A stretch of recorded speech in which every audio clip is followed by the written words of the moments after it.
Les platico la historia de la inyección letal en Estados Unidos. La sustancia de la inyección letal la han cambiado cerca de 10 veces, a cada rato la han cambiado, la suspenden y la modifican la sustancia y continúa, ¿no? Entonces, ¿por qué han suspendido la utilización de la inyección letal? Por una razón muy sencilla. Cuando la administran a un preso sentenciado a muerte, empieza a gritar que se quema. Entonces, son gritos horribles de que ¡me quemo! Entonces, y en Estados Unidos graban las ejecuciones. Entonces empezaron a decir, no, es que esa sustancia produce mucho dolor. Y la cambiaban y la probaban con anestésicos, analgésicos, y volvía a gritar la gente que se quemaba. No importaba cómo modificaran la sustancia, la gente gritaba que se quemaba cuando se la administraban. Entonces alguien inteligente por ahí dijo, no les está produciendo dolor la inyección letal, se están yendo al infierno. Y están los testimonios reales, ustedes pueden buscar, pueden informarse, pueden documentarse. Cambiaron la sustancia 10 veces, creo que fue en Texas, porque gritaban que se quemaban los sentenciados a muerte. Esto es una realidad. Cuando predicamos el Evangelio, lo predicamos para que te afirmes, lo predicamos para que busques a Dios con todo tu corazón, con toda tu mente, con todas tus fuerzas. ¿Por qué las iglesias no están llenas? ¿Por qué los medios donde se predica el Evangelio no están llenos? Es una tristeza lo que está sucediendo, pero nosotros tenemos que poner oídos, escuchar y poner al Señor Jesucristo en primer lugar en nuestras vidas. Espero que hayamos entendido esta historia, pero lo interesante es que había presos que morían alabando a Dios y glorificando a Jesucristo. Y esa inyección no fue su boleto al infierno. Esa inyección fue su entrada al cielo, por así decirlo, ¿no? Aunque la entrada te la da Jesucristo, solamente la fe en Él. La pregunta es, ¿yo voy a perseverar hasta el final? ¿Lo voy a lograr? Para eso estamos aquí. Vamos a leer 1 Corintios capítulo 5. El apóstol Pablo veía casos en la iglesia donde había miembros de la iglesia que empezaban a resbalar. 1 Corintios capítulo 5, empezaba a resbalar. ¿Qué hizo un apóstol cuando vio personas que se empezaban a regresar al pecado? ¿Sabían? Hoy vamos a estudiar la estrategia. ¿Qué se hacía en la iglesia apostólica cuando alguien retrocede de la fe? No, y retrocede con hechos, no con palabras, con hechos. Vamos a leerlo. 1 Corintios capítulo 5, verso 1. Como en el amor de Dios, Dios procede a la disciplina y al azote para hacer que las almas de los de su iglesia se arrepientan para que no vayan a condenación. No los obliga a salvarse, No significa que aunque te castigue si te salvas, no. El castigo, si produce arrepentimiento, ese castigo lleva a la salvación. Había una persona que se acostó con su madrastra en Corinto. Vamos a leer. 1 Corintios 5:1. De cierto se oye que hay entre vosotros fornicación, y tal fornicación cual ni aún se nombra entre quienes, o sea, ni los incrédulos hacen lo que hizo uno dentro de la iglesia, tanto que alguno tiene la mujer de su padre. No dice que era su mamá, dice que era la mujer de su padre. Por eso deducimos madrastra. ¿Quién en el Antiguo Testamento cometió el mismo pecado? ¿Mande? No oigo. ¿Quién? ¿El rey David? No fue este mismo pecado. Sí fue adulterio, pero no fue este pecado. ¿Quién se metió también en el Antiguo Testamento con la mujer de su padre? No. Rubén, el hijo de Jacob.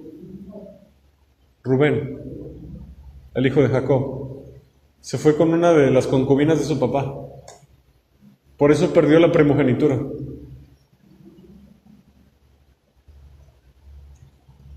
¿qué le pasó a esta persona que estaba dentro de la iglesia de Corinto y cometió ese pecado? Era algo muy grave, ¿eh? Eso, estás borrado del libro de la vida ya. Estás borrado.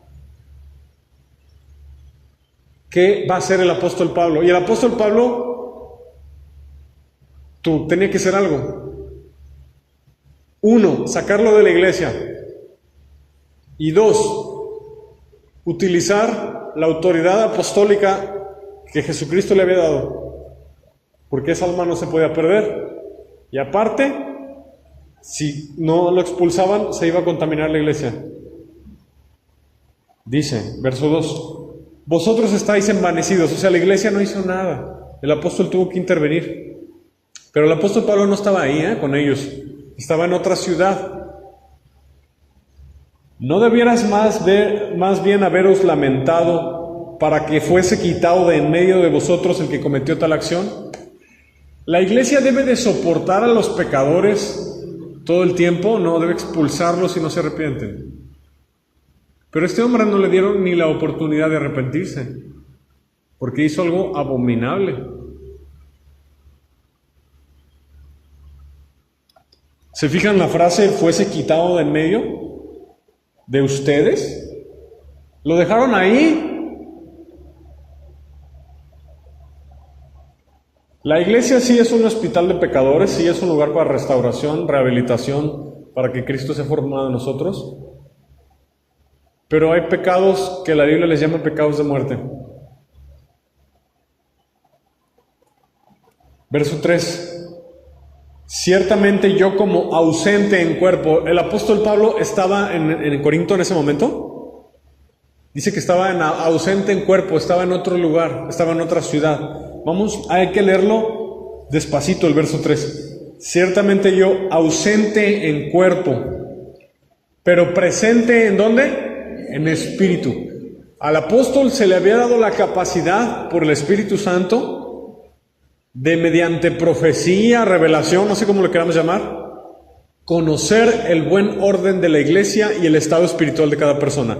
Tú sabes que a muchos pastores Dios les da la capacidad de por el Espíritu discernir el estado espiritual de cada congregante para saber cómo orar por ellos o saber qué predicarles o saber cómo reprenderlos. Si un pastor no tuviera esta revelación, sería imposible guiar a una iglesia, imposible. Los apóstoles, los pastores, los evangelistas, los profetas, los maestros, los 5 ministerios de Efesios 4:11, los verdaderos ministerios, no sacerdote, monja, cardenal, eso no está en la Biblia, eso es un invento humano, eso es doctrina de demonios. Los 5 ministerios bíblicos, profeta, evangelista, pastor, maestro, apóstol, Dios le dio la capacidad. No todos somos iguales en el espíritu, somos hermanos todos, somos uno en Cristo, sí. No estamos hablando de uno es mayor en cuanto a honra, no somos iguales, pero en el espíritu no somos iguales. A Dios nos repartió cosas a cada uno como Él quiso. Y a los que pastorean, dirigen, sea apóstoles, sea profetas, sea evangelistas, sea maestros, etcétera, a ellos, les dio la capacidad algunas veces, como a Pablo, de ver en otra ciudad qué estaba pasando, quién era el culpable, qué fue lo que hizo y cómo reaccionó la gente. ¿Cómo se lo mostraba Dios? En sueños tal vez, o en visión, o por revelación sobrenatural, no lo sabemos. Pero esto es algo que Dios le concede a los que guían un rebaño. A veces, si tú estás discipulando a una persona, tú no necesitas que la persona te diga cosas ocultas y el Espíritu te las revela. Por ejemplo, a mí me pasó una persona que yo le estaba predicando. Y muchas veces iba y le predicaba, no quería, le predicaba, a veces como que sí quería y a veces como que no quería. Y un día estaba fuera de la puerta para hablar con él, cada día del trabajo, yo llegaba y decía, hoy le voy a decir esto, y al día siguiente le voy a decir esto, o pasaba una semana, voy a llegar con la Biblia y ahora le voy a dar este mensaje, regando, ¿no? Porque siembras y tienes que ir a regar. Entonces son raras las semillas que las siembras y pum, ya brota al día siguiente, casi siempre tienes que regar.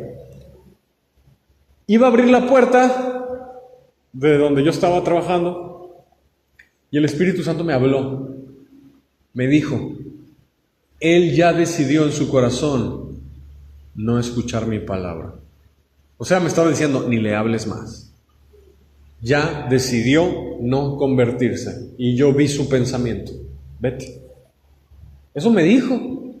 Me di la vuelta. Al momento que yo iba a agarrar con mi mano la manija de la puerta, el Espíritu Santo me habló. Él ya decidió en su corazón no escuchar.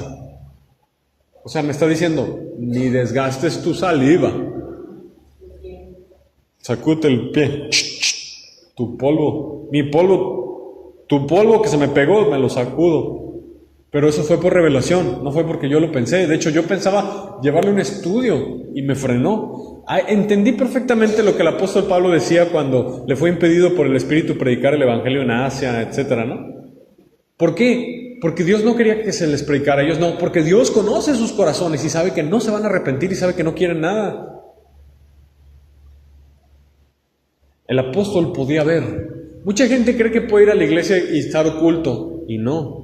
A ti te va a pasar cuando tú empiezas a discipular a alguien, cuando tú empiezas a llevarle el Evangelio, Dios a veces te va a mostrar cosas de esa persona, te va a decir, ¿sabes qué? Necesita consuelo, ¿sabes qué? Necesita exhortación, ¿sabes qué? Necesita que lo reprendas.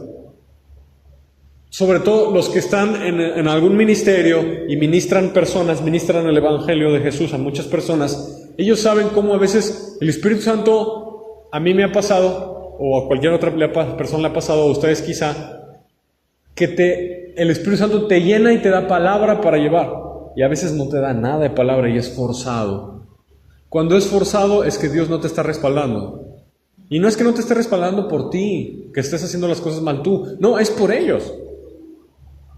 Porque Dios no permite que fluyas en el Espíritu, porque ellos no son dignos del reino de Dios. ¡Ah, qué duro! Y hay otras veces que fluyes así, como agua, como río, fluyes y te acuerdas de versículos que ni sabías, casi, ¿no? Eso es porque el Espíritu Santo te está dando permiso y otras veces no te da permiso y por eso no permite que fluyas en el Espíritu. Si es forzado, no te acuerdas de los versículos, le dices pero sientes así como que es obstruido, no sé, se siente algo. Si es así, es que lo más probable es que esa persona no se va a salvar.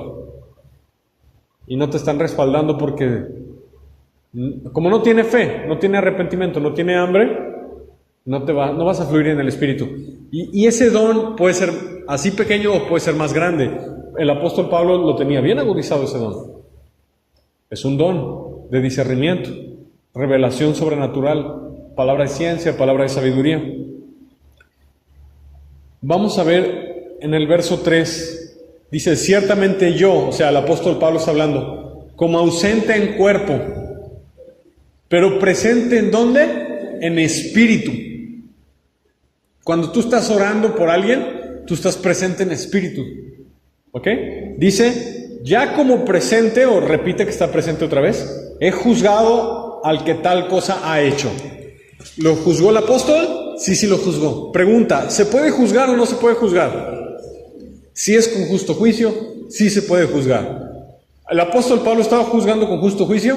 Sí, porque el apóstol no estaba andando pecando sexualmente como él, por lo tanto podría juzgar, y porque era algo que era pecado, el pecado sí se puede juzgar.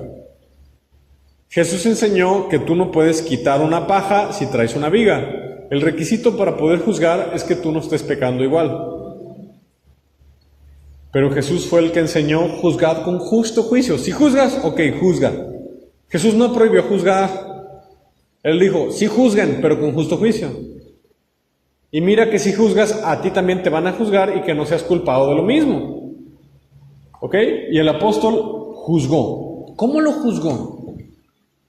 ¿Qué clase de juicio? Porque juicio significa muchas cosas. Juicio es decir, eso es pecado, es juzgar.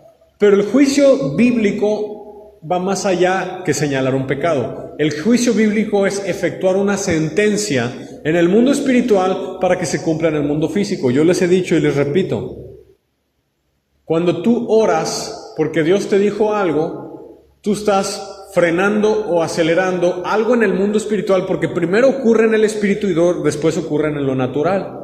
¿Ok? Por ejemplo, cuando tú oras mucho tiempo por una petición, primero está ocurriendo en el espíritu. Dios manda ángeles para que lo ejecuten y después ocurre en el mundo físico. Dios nos da una profecía, por ejemplo, viene guerra, viene hambre, no sé, viene algo. oramos para que Dios tenga misericordia y después sucede lo que pedimos. Y el apóstol Pablo juzgó en el espíritu y ocurrió en lo natural. Aquí la definición de juzgar no es solo señalar, es efectuar una sentencia. Efectuar una sentencia. Jesús dijo una frase muy interesante, a quien se la dijo a los apóstoles: a quien le liberen los pecados les son liberados, y a quien se los retengan les son retenidos. ¿Les está diciendo que ellos pueden perdonar pecados? No. Les está diciendo que pueden hacer precisamente lo que hizo Pablo. Pablo en ese caso utilizó esa autoridad que Jesús le dio a los apóstoles: liberar pecados o retener pecados. El apóstol Pedro también utilizó esa autoridad con Ananías y Zafira: liberar pecados o retener pecados. Has mentido al Espíritu Santo. ¡Pum! Cayeron muertos. ¿Les liberó el pecado? No, se los retuvo. Porque era un pecado equiparable con la blasfemia del Espíritu Santo. Y Pedro sabía que ese pecado no se perdona.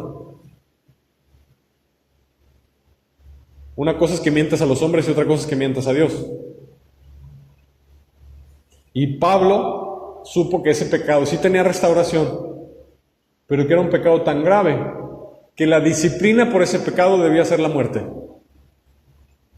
El pecado de Ananías y Zafira no tenía vuelta atrás porque se lo hicieron contra el Espíritu Santo, y Jesús dijo que el que peque contra el Espíritu no tiene perdón. Pero el pecado de este hombre de Corinto sí tenía restauración, porque era un pecado de la carne. No fue un pecado contra el Espíritu.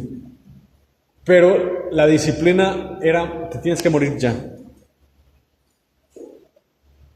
Fíjense que el apóstol Pablo escribe: cuídense de la fornicación, porque cualquier otro pecado que el hombre cometa está fuera de su cuerpo, pero el que fornica contra su propio cuerpo peca. O sea, que el pecado sexual, ya conociendo el Evangelio, puede traer sentencia de muerte.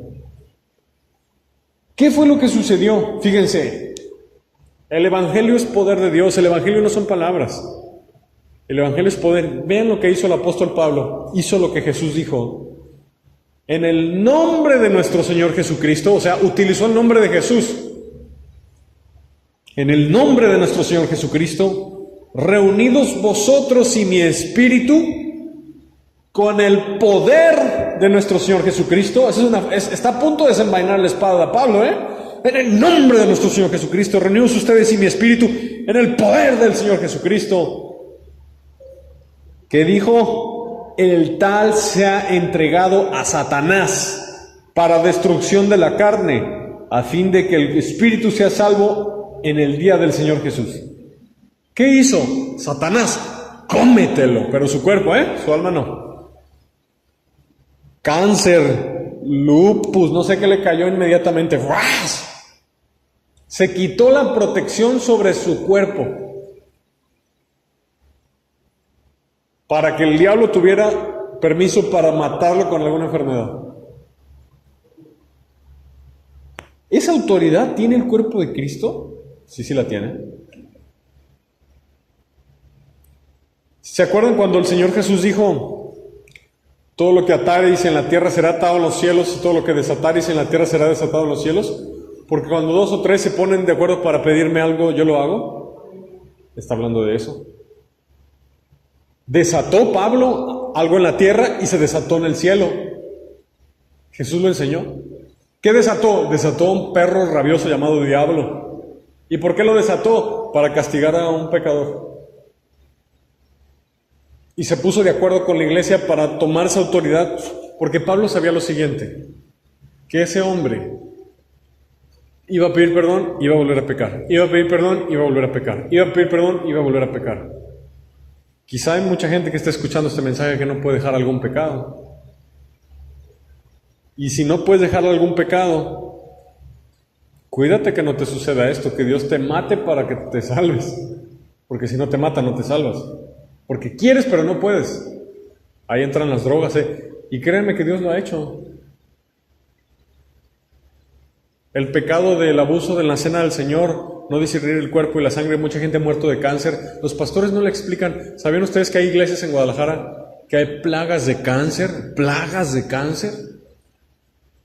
Y el apóstol explica que hay muchos enfermos y debilitados y aún otros duermen, porque Dios castiga al que no discierne el pan y la copa en la cena del Señor, para que no sean condenados con el mundo.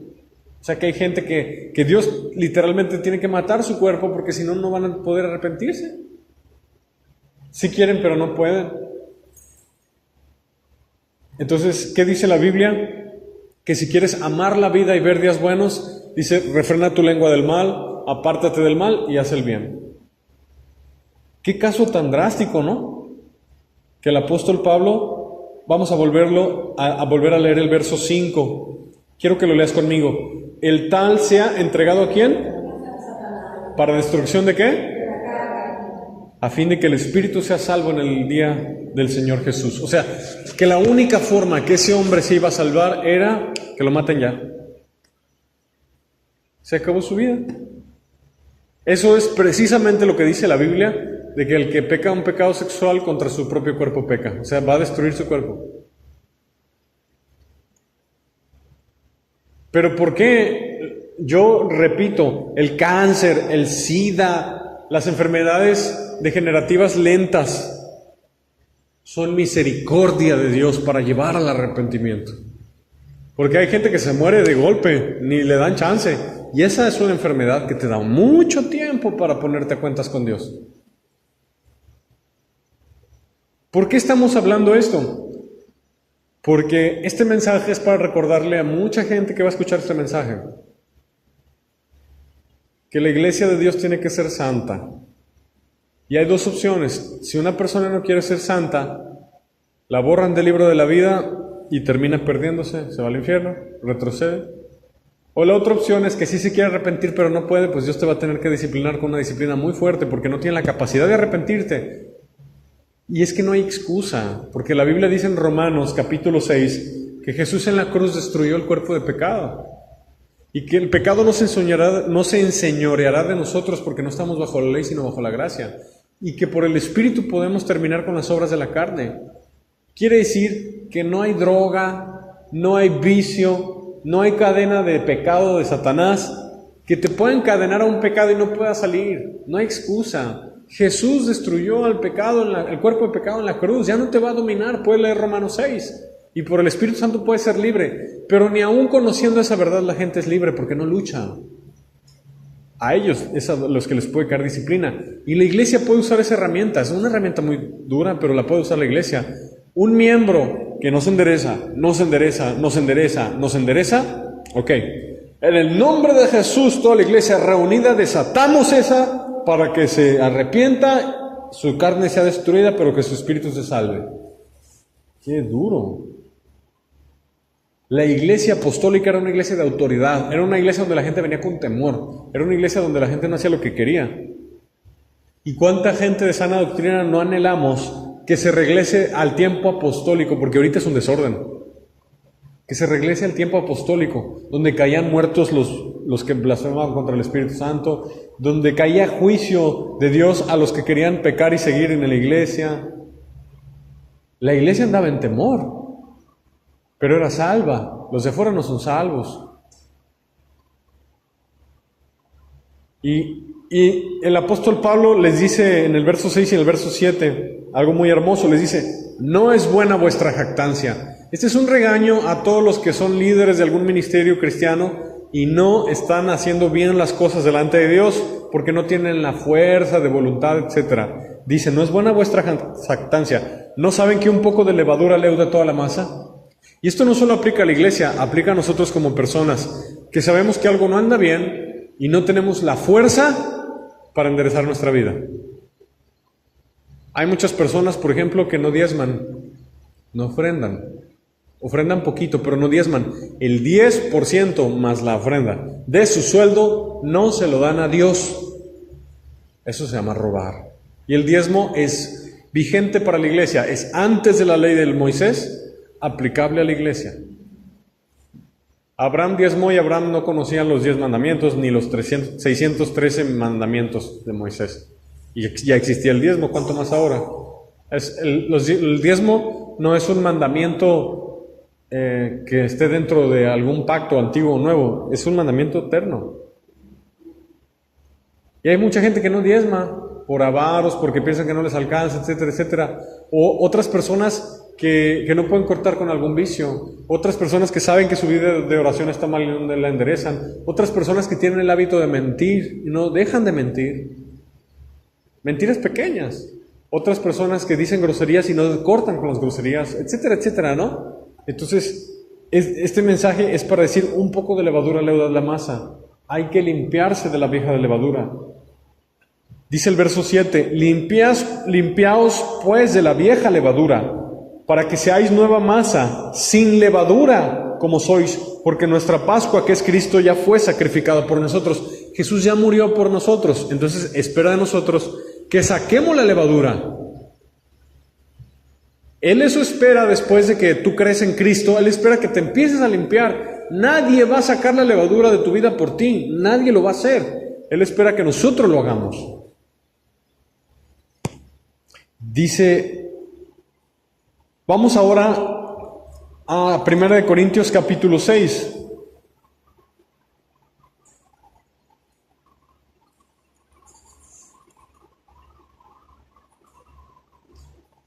¿Ya lo tienen? Bueno, me faltó algo en el capítulo 5. El apóstol a esa misma iglesia le manda en el verso 9 otro mensaje, en 1 Corintios capítulo 5, verso 9. Y les dice, ya les escribí por carta que no se junten con los fornicarios.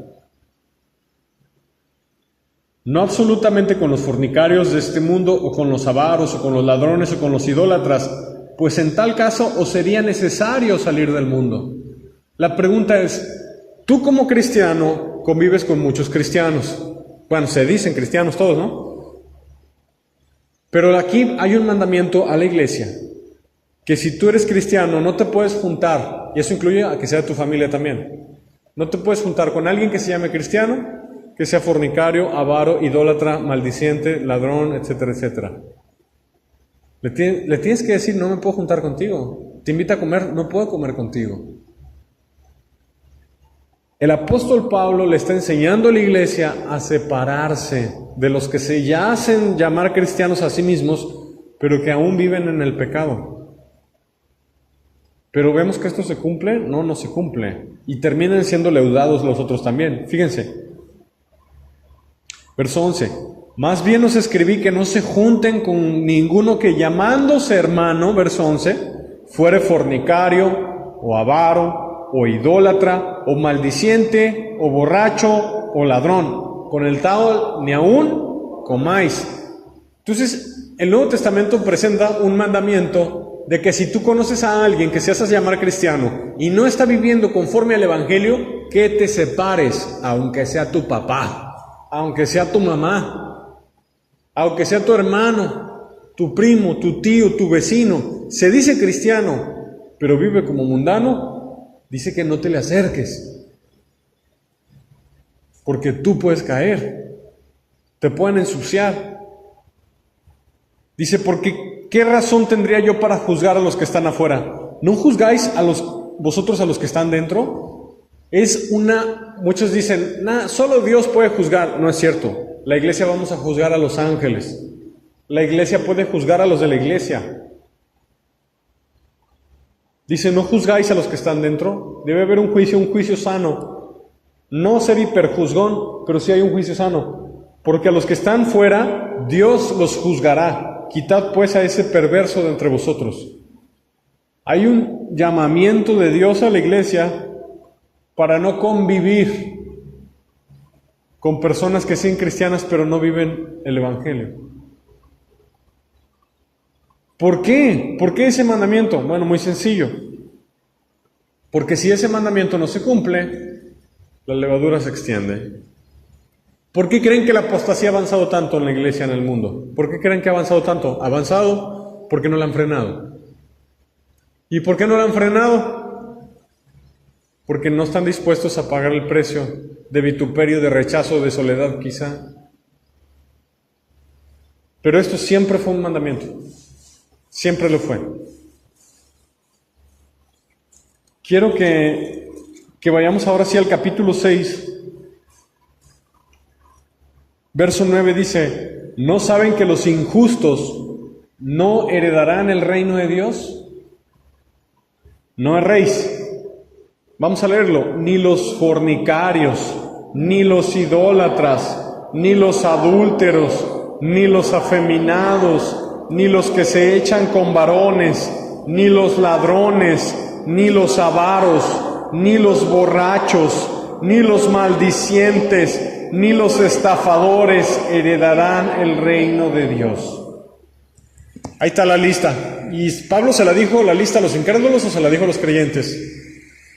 A los creyentes. Dice, no se equivoquen. ¿Por qué les tuvo que decir no se equivoquen? Porque la levadura ya pudo empezar a hacer su efecto en los corintios, a intentarlos engañar, que no pasa nada si pecas. Sí pasa, no te dejan entrar al cielo. Vamos a analizar cada uno de esos pecados. Fornicación, ¿qué es fornicación? Relaciones sexuales sin estar casados por la ley. Obviamente por la iglesia cristiana, pero por la ley. Hay muchas personas que viven juntas y los pastores no les dicen nada para que no se vayan. Ay, poco a poco le voy a ir predicando. No, dile el primer día, porque si se muere se va al infierno, no te importa. ¿Qué clase de médico eres? Eres un médico que está avanzando un cáncer y si no le metes hoy la quimioterapia, la radioterapia, se va a hacer metástasis. Pero acaba de llegar a consulta, ¿cómo lo voy a mandar ya al hospital el primer día que viene a la consulta? ¿Se me va a ir? ¿Se va a espantar? A ver, ¿te interesa más que se asuste o se vaya o que se sane, que no se muera? ¿Qué clase de pastor quieres? ¿Un pastor que te diga la verdad el primer día para que te salves? ¿O un pastor que te diga lo que quieres oír y el día de mañana ya tengas metástasis? Porque el primer día no hicieron lo que debían de hacer. ¿Qué clase de doctor quieres? ¿Un doctor que llegues y sepa que el día de mañana se te gangrena una pierna y te la tienen que cortar? ¿O que hoy mismo te dice, ¿sabes qué? Cirugía, vamos a limpiar esa área. Pero es la primera vez que viene, no importa.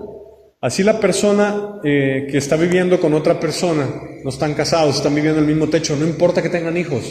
Aquí la gente entra como una mentira que el diablo pone en sus mentes. Pero es que ya tengo hijos, ya tengo familia, no importa. No, sí importa, sigue llamándose fornicación. ¿Dónde dice en la Biblia, si tiene hijos ya no se llama fornicación? No, sigue llamándose fornicación. Y esto que yo les estoy diciendo a ustedes, las iglesias está lleno, abarrotar de parejitas viviendo juntas sin casarse con hijos. Y los pastores no les dicen nada, asesinos. Si mueren van al infierno, ellos y también el pastor. Fornicarios no entran, no hay excusa. Es que se van a ir de la iglesia, que se vayan, a que busquen otro lugar donde les prediquen la mentira que ellos quieran oír. Nosotros no estamos buscando cabras rebeldes, estamos buscando ovejitas que se dejen discipular. Si no son ovejas, que se vayan, no se van a salvar. Entonces el mensaje no se cambia, el mensaje es el mismo. Dice, fornicario no entra, ¿verdad? Ok. Eso de concubinas no existe ya. Es que es un viudo que tiene una concubina que va y visita. ¿Fornicación? Miren, sobre todo si algún siervo de Dios me está escuchando, un ministro. Yo cuando predico, el primer día que les predico, yo les leo la cartilla. Por ejemplo, conocí un señor ya mayor, viudo, que tenía su concubina, entre comillas. Concubinato es fornicación también. Es que estoy solo, ya estoy mayor, pero hay una señora que me visita. Le dije, se llama fornicación, si no se arrepiente va al infierno. Y hay personas que dicen, no, les tienes que decir poco a poco, ¿para qué? No, nada de poco a poco. Si no te arrepientes te condenas. Y si te mueres mañana, yo no quiero que tu sangre me la demanden. Yo no sé si existe el poco a poco. Y el 90% de los pastores agarran eso de poco a poco. Aquí no. Si ese viejito se muere y yo sabía que estaba en fornicación y no le dije, me lo van a demandar. Y yo no quiero sangre ajena sobre mi cabeza. Si te ofendes, a mí no me importa, porque tú estás ofendiendo a Dios con tu pecado. ¿Me entienden? Entonces, ¿qué clase de doctor quieres que te atienda? ¿Un doctor que te diga la verdad el primer día o que te salga con cuentos para que sigas yendo a las consultas? No, que dígame la verdad. Entonces Pablo les decía la verdad. Siguiente verso, siguiente palabra, los idólatras. A mí me ha pasado muchas veces que predico el Evangelio, muchas, y pastores también lo hacen. Saben que su congregante, porque ni siquiera son discípulos, congregante, en su cartera tiene aún imágenes de idolatría. Trae un escapulario, trae un crucifijo, trae cosas de la mona abominable de los católicos, que no es María, esa mona que se inventaron ellos, que el Señor Jesús la reprenda. Y no les dice nada, para que no se vayan. El Señor le mostrará. No, el Señor no le va a mostrar. Tú eres el que le va a mostrar, por eso estás trabajando en ese puesto. Dios le va a mostrar. No le va a mostrar. Te puso a ti como atalaya que le muestres. Tú eres la herramienta de Dios para que le diga. Se va a ofender y se va a ir, que se vaya. Porque si no, su sangre viene sobre de ti. ¿Quieres que tu salvación peligre? No le digas nada. Estoy hablando de gente que se congrega en la iglesia y los pastores no le dicen nada. Que llevan 3 años en la iglesia y siguen trayendo su cadenita a su imagen. 4 años, no les dicen nada. O el pastor va a hacer una visita al hogar, llega a su casa y ve en la sala el cuadro del que le dicen la Santa Cena, ¿verdad? Eso se llama idolatría. Ese cuadro lo pintó un homosexual, ¿sabían? Miguel Ángel. La Biblia dice, no te harás imagen de nada de lo que está en los cielos. Es pecado pintar a Jesús. Y llega a la casa y ve eso. Y ve que en la casa tienen figuritas de cerámica de ángeles. No importa, el arte... Es que los católicos dicen, eso es arte sacrosanto. Nada. Es abominación, anatema. Es que es un angelito muy bonito de cerámica. La Biblia dice, no te harás imagen de nada de lo que está en los cielos. Y yo he visto en casas de cristianos angelitos, que es el servilletero. Manteles de ángel. La Biblia es bien explícita, bien clara. No te harás imagen de nada de lo que hay en los cielos.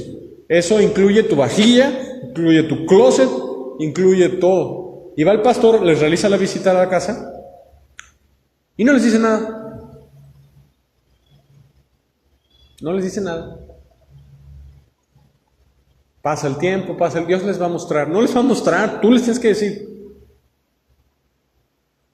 Señora, tire eso. Ni siquiera le puedo llamar hermana, No le llamo hermana. Yo, si se fijan, yo a casi nadie le digo hermana. Hermano, no, yo tengo mucho cuidado con eso. No todos son hermanos. Somos amigos, pero no somos hermanos hasta que nacen de nuevo. Tire ese cuadro. Pero ¿cómo? Me lo dio mi mamá. Es anatema. Y también esos servilleteros. ¡Ay, qué extremista! ¿Cómo los servilleteros? El pastor no hace eso. ¿Saben por qué? Porque se va a ir de la iglesia. ¡Que se vaya! ¡Que se vaya! Yo no quiero andar peligrando mi salvación por culpa de la gente. Entonces, son personas congregantes, ya tienen 1 año, 2 años, y siguen siendo idólatras, y el pastor no les dice nada. Ve cosas equivocadas, cosas torcidas, y no abre la boca. Siguiente. Ni los adúlteros. Pastores, por ejemplo, que hacen visita a las casas. Sabemos que adulterio es estar con otra mujer u otro hombre estando casado, ¿no? O cuando alguien se divorcia y se casa con otra y no fue por fornicación, eso también se llama adulterio. ¿Y los pastores modernos qué hacen? Casan gente divorciada. Y divorcios por pleitos, no divorcios por pecado sexual. Que se separaron porque se pelearon. Dios no permite el divorcio por pleitos. Y los casan con otro o con otra. Es adúltero esa pareja y ese pastor también le cae el pecado de adulterio. Porque él les dio permiso. O más allá, llegan a la casa a una visita y ven que en la televisión está prendido un programa donde hay mujeres con poca ropa y así, y el congregante lo anda viendo así. O ¿sabías tú que en este tiempo las iglesias al terminar el servicio ponen en las pantallas el mundial? Y en el mundial salen a veces mujeres y así, y el pastor no les dice nada. ¿Cómo se llama? Mundial, y la Biblia dice todo el que es amigo del mundo es enemigo de Dios. Almas adúlteras, dice. Entonces, tenemos que entender de que si se quiere ir, que se vaya. El infierno va a estar lleno, el cielo va a haber poquitos. Aquí el que se sujeta a la doctrina se salva, el que no se sujeta a la doctrina no se salva. No vamos a andar rogando a la gente. Les vamos a hablar con amor, les vamos a hablar con misericordia, les vamos a hablar la verdad. Pero el que no quiere hacer caso, y que de todas, ahorita, en este momento, en tan solo en México, los pastores, acompañados de sus cabritas y sus cerditos, están sentados en la misma pantalla que usan para poner letras de canciones y alabar a Dios, en la misma pantalla que están usando para codiciar mujeres que están saliendo en sus partiditos de fútbol e idolatría. Ese es un pastor. Prefiero estar solo en mi casa leyendo la Biblia. ¿Me entienden que la situación está grave? ¿Me entienden? Les estoy describiendo una foto mundial. Si de por sí es pecado que tú pongas con entretenimientos carnales una pantalla que se usa para algo santo, para glorificar al Dios viviente, ponerla para un entretenimiento carnal, ahora más viendo cosas que a Dios no le agrada, aplaudiéndole y gritándole a impíos que traen puesta la camiseta de fútbol, que son unos auténticos hijos del diablo, llenos de tatuajes, algunos homosexuales, con mujeres. O sea, cuando tú crees que a Dios no le molesta que en las iglesias pseudocristianas meta un gol México y los cristianos que están usando la pantalla de la iglesia se levanten y empiecen a gritar ¡gol! Están aclamando, idolatrando a un hombre impío lleno de tatuajes, hijo del diablo, que trae una camiseta de México. Están adorando y no saben. ¿Y saben qué es lo peor? Que su pasión y su amor por ese deporte es mayor que su amor a Dios, porque gritan más fuerte que en la alabanza. ¿Me entienden que la situación está muy mal? Está muy grave. No se dan, y el pastor es ciego como ellos. Si un ciego guía a otro ciego, ambos caerán en el hoyo. Y se levantan todos y mueven la silla y gritan. Jamás los he visto yo hacer eso en una alabanza, en una adoración a Dios. ¿Por qué eso no lo hacen para Dios? Porque son idólatras. Y a mí me atacan por decir esto, ¡ay, legalista! Yo no estoy bajo la ley de Moisés, estoy bajo la ley de Cristo. Y si estar bajo la ley de Cristo es ser legalista, sí lo soy. Pero la Biblia dice, sin santidad nadie verá al Señor, y el que es amigo del mundo es enemigo de Dios. Entonces, ese pecado se llama adulterio. La Biblia dice, almas adúlteras. No se puede ser amigo del mundo y ser amigo de Dios al mismo tiempo. Entonces, la situación está muy grave a nivel mundial y está llevando a un caos espiritual que va a llevar rumbo a condenación, ¿ok? Si esos hombres, y espero que alguien me escuche, si esos hombres que están viendo partidos de fútbol en las pantallas de la iglesia, hasta los católicos saben que eso no se hace, por favor. Hasta un católico se daría golpes de pecho si en una misa le sacaran una pantalla con el fútbol. Hasta los católicos se dan cuenta. Están más ciegos que... Un perrito tiene más discernimiento que ellos. Un perrito de la calle tiene más discernimiento que los que ponen el fútbol en las pantallas de la iglesia. Un perrito tiene más discernimiento que mucha gente en iglesias apóstatas. Imagínate, ¿qué harían los católicos? Si bajaran unas pantallas plegables y les pusieran el fútbol ahí adentro, se darían golpes de pecho. Y ellos son idólatras, no conocen el Evangelio. Es algo que a mí me causa mucho celo, Me causa mucho celo, porque no son cristianos y no van al cielo. Imagínense que suena el trompetazo del arrebatamiento y ellos gritándole al fútbol y se queden todos. ¿Qué no saben que le están aclamando a enemigos de la cruz de Cristo?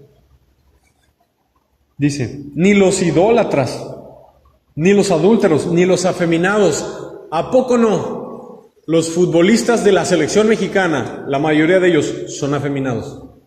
Su cortecito de rapero, su aretito pegado ahí en su ropita pegada. No son hombrecitos, son afeminados. Y a esos es a los que le están aclamando. En las iglesias, ¿dónde están los pastores diciendo, varones vístase como varón? Yo no quiero gente afeminada. ¿Cómo visten los jóvenes hoy, los adolescentes? Sus pantalones de tubo, sus playeras, algunos de ellos se cortan la ceja. No se sacan la ceja los hombres. No, el hombre no saca. Te sale fea, que te salga fea. Eso es ser afeminado. Algunos se maquillan, se ponen rayitos. Algunos se delinean y el pastor no les dice nada. ¿Ves a los ministros de alabanza que adoran enfrente? No sabe si es hombre o es mujer. Y el pastor no le dice nada. Si de por sí no le dicen nada, las mujeres que traen faldita cortita y la gente le anda viendo las piernas y el cuerpo, no está lavando, está viéndole a la mujer. Y los pastores apóstatas modernos no frenan. ¿Por qué no hacemos lo que hacía el apóstol Pablo? El tal se ha entregado a Satanás para destrucción de la carne. Pero ¿saben qué? Esto ya se salió de control. Esto es algo global. Se salió de control. Estamos en el tiempo de la gran apostasía antes del arrebatamiento de la iglesia. Ve a una iglesia, a la que tú quieras, a la más famosa de cada ciudad, y tú te vas a dar cuenta cómo los de la alabanza, y a veces hasta el pastor, son afeminados. Se cortan con los cortes de cabello que usan los raperos homosexuales. Ese peinado de la rayita, que se la rasuran así la rayita, es de homosexuales. Está la cosa terrible, afeminados. El hombre como hombrecito, como varón. Nada de andarse arreglando su aspecto personal más de lo decente. Dice, ni los que se echan con varones, o sea, los homosexuales. ¿Cuándo creímos hace 30 años que la homosexualidad, el lesbianismo, la sodomía iba a entrar a las iglesias? ¿Cuándo pensamos que iba a haber gente homosexual en una iglesia? ¿Cuándo? Y ahorita hay pastores homosexuales. Gente de Hillsong, de la alabanza, homosexuales. Sectas que ya ni siquiera son iglesia, empezando a decir que la homosexualidad no es pecado. ¿Qué le pasó a la iglesia? Pastores que no tienen los pantalones para decir la homosexualidad lleva al infierno. ¿Y saben por qué ya no lo hacen? Porque ya en la mayoría de los estados de México es un delito si tú le dices a un homosexual que la homosexualidad es pecado. Méteme a la cárcel si quieres, no me voy a callar.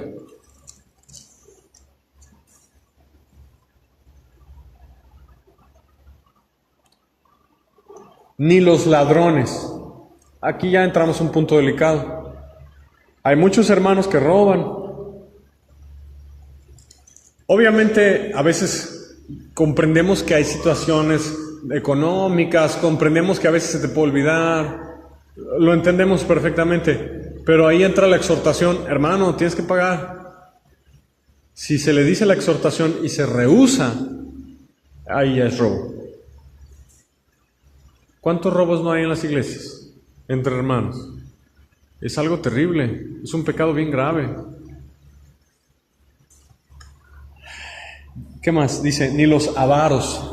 ¿Cuánta gente no da dinero para el reino de Dios? Y sí tienen. Ni los borrachos. Hay iglesias donde dicen que no es pecado tomar. ¿Me puedes creer que en la iglesia, que no es iglesia, es secta, que yo salí en las reuniones, varones tomando cerveza y alcohol, reuniones cristianas?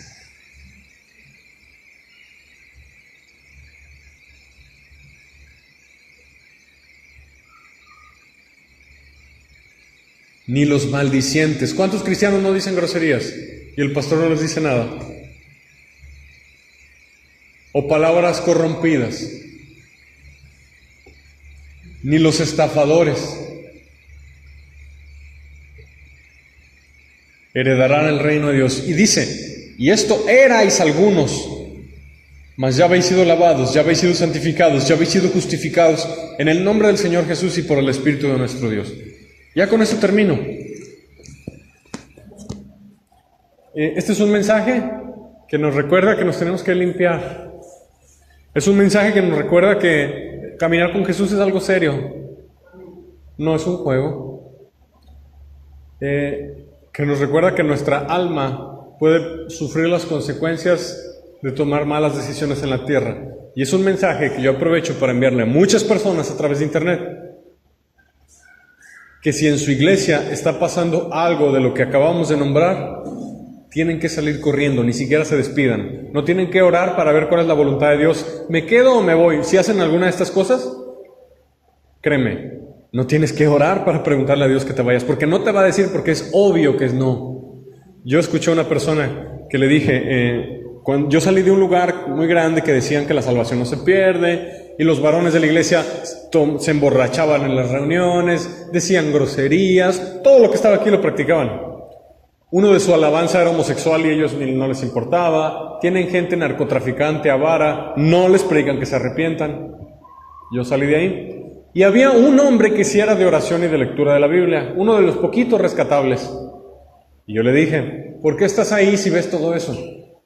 Es que estoy orando porque Dios no me ha dicho que me salga. Claro que no te va a decir que te salgas, porque estás viendo sus frutos y no haces caso y tu conciencia ya te dijo, no te va a hablar Dios, no te va a hablar Dios. Si estás viendo que van contra la Biblia y tú no tienes la fuerza, la capacidad de decir me salgo, no te va a hablar Dios porque no hiciste caso a tu conciencia, a la Biblia no le haces caso, ¿para qué quieres que te hable? Es que estoy orando para ver si es su voluntad que me salga. No es cierto. Quieres quedarte porque ahí tienes amigos, ahí tienes comodidad, ahí no te tocan demasiado tu vida, no te tambalean, ahí haces lo que quieres. Y entonces yo le hablo a todas esas personas y les digo, si estás orando para ver si te sales de la iglesia, no te va a hablar Dios, no pierdas tiempo, no te va a hablar. ¿Por qué? Porque tú estás viendo que se hacen cosas que no están en la Biblia y ese es motivo suficiente para salir. Dios no te va a hablar, así que no pierdas el tiempo orando. Mejor salte corriendo y búscate un lugar donde se predique la verdad. Y este mensaje es para rescatar a muchas personas que están atrapados, que ellos han detectado levadura muy grave en las iglesias porque estamos en la gran apostasía y están en lugares donde no se predica la verdad ni se practica la verdad. Yo te digo, sal corriendo. Si necesitas quedarte en tu casa leyendo la Biblia, haciendo oración solo en tu casa, muchísimo mejor a esperar a que te leuden. Entonces, pidámosle al Señor y usemos la autoridad que Jesús nos dio, que la acabamos de leer, en el nombre del Señor Jesucristo y con el poder de nuestro Señor Jesucristo, los tales sean entregados a Satanás para destrucción de la carne, a fin de que el espíritu sea salvo en el día del Señor. ¿Sabes lo que estamos orando? Estamos orando que les venga disciplina para que se abran los ojos los que los lleguen a abrir los ojos. Y sabes que nuestra oración se va a cumplir después del arrebatamiento. Va a venir el anticristo y va a hacer pedazos a mucha gente que no entendió el mensaje de santidad. Pero para esto es este mensaje, para que alcancen a despertar y no entren a ese proceso de disciplina tan severo que va a venir sobre la tierra. Porque Dios va a azotar a todos de un solo golpe. Entonces, yo espero que con este mensaje hayamos entendido que la situación es muy grave. Que la situación fue ocasionada por cobardes, por gente que no se puso firme, marcó la diferencia. Entonces nosotros, como Iglesia de Cristo, no seamos cobardes, marquemos la diferencia, pongámonos firmes, plantémonos bien y que la gente nos conozca, porque nosotros sí decimos la verdad. No importa cuál sea el precio a pagar. Que la gente nos conozca, porque nosotros sí decimos la verdad. Aunque duela. Padre Celestial, nos da mucho dolor en nuestro corazón ver a la iglesia en el mundo como está. Y nosotros, Señor, anhelamos ver tu mano actuando con poder, limpiando a la iglesia a nivel mundial. Vemos cosas tan dolorosas, Señor. Vemos cosas tan tristes. Vemos gente que se dice pastor, se dice siervo, pero que no tiene ningún parecido con Jesucristo, no son llevados a la imagen de Jesús, al contrario, son mundanos, amigos del mundo, y nos duele. Te pedimos, Señor, que tú actúes. Te pedimos, Padre Santo, en el nombre de Jesús, que tú te levantes y que tú limpies la iglesia. Te pedimos, Señor, que tú detengas todo eso y que nos hagas valientes, nos hagas firmes, nos hagas santos, nos hagas amorosos, nos hagas rectos y justos, Señor, y que tú nos ayudes, Padre Santo, a hacer tu voluntad, a guardar tu palabra. Gracias, Padre, por todos estos mensajes que son tan necesarios. Son cosas que ya sabemos, pero nos recuerdan que tú nos pusiste aquí para hacer la diferencia y para estar firmes, no para convivir y ser arrastrados, sino para hacer diferencia y estar firmes y ser una luz, ser una antorcha, ser lumbrera de Jesús. Gracias, Padre Santo, te amamos, Dios bendito. Gloria a ti, gloria al Padre, al Hijo, al Espíritu Santo, aleluya. En el nombre de Jesús. Amén.